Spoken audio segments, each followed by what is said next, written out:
I was not aware of this, but apparently there's a pro-natalist movement.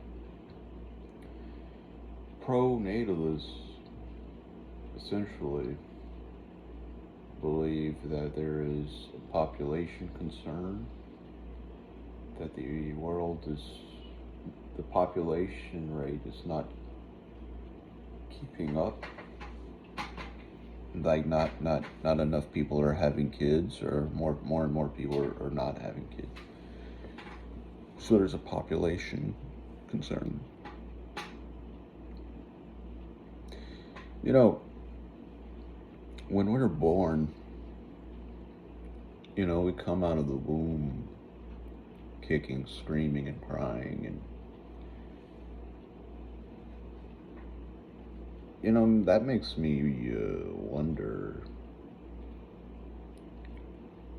is that like some kind of alarm bell mechanism, like a warning, a siren call that a crime has been committed, and that crime is having children?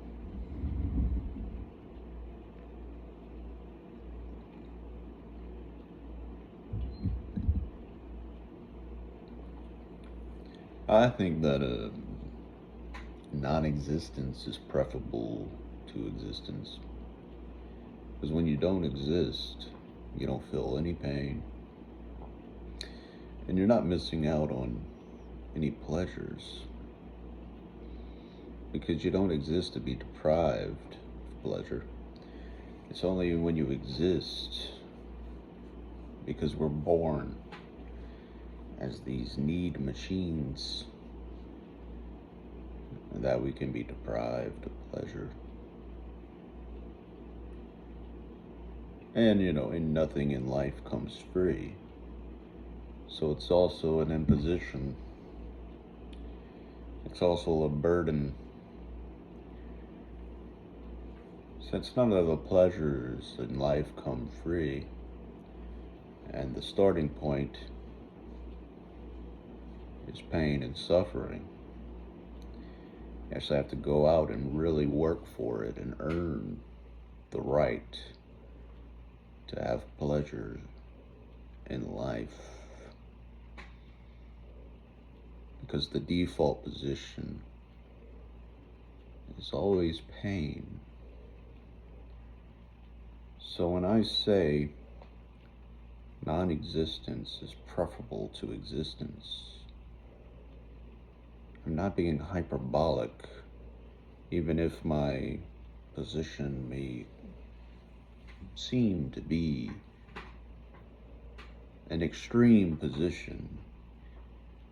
Taken to its logical conclusion, I don't see how anyone could arrive at any other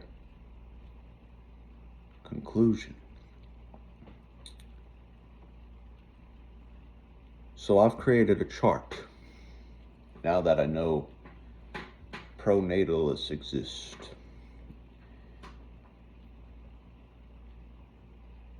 in opposition to anti-natalist, I've created a chart.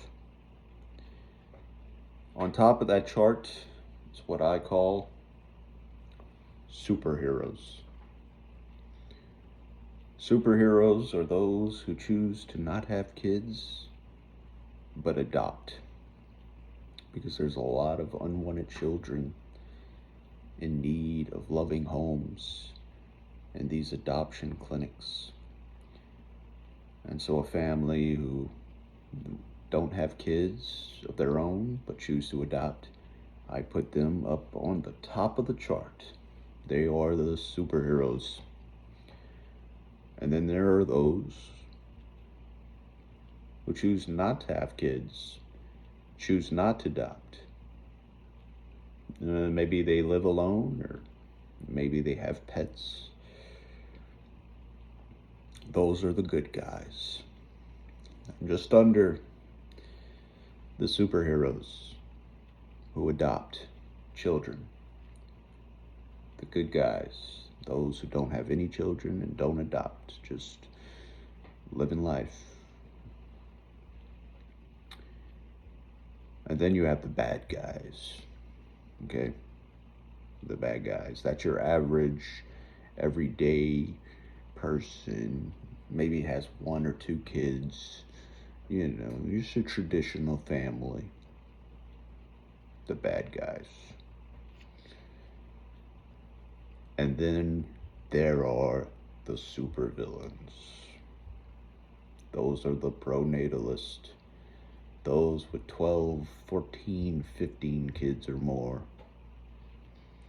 Now, depending on your worldview, I'm more than welcome you to reverse this chart and flip it the other way.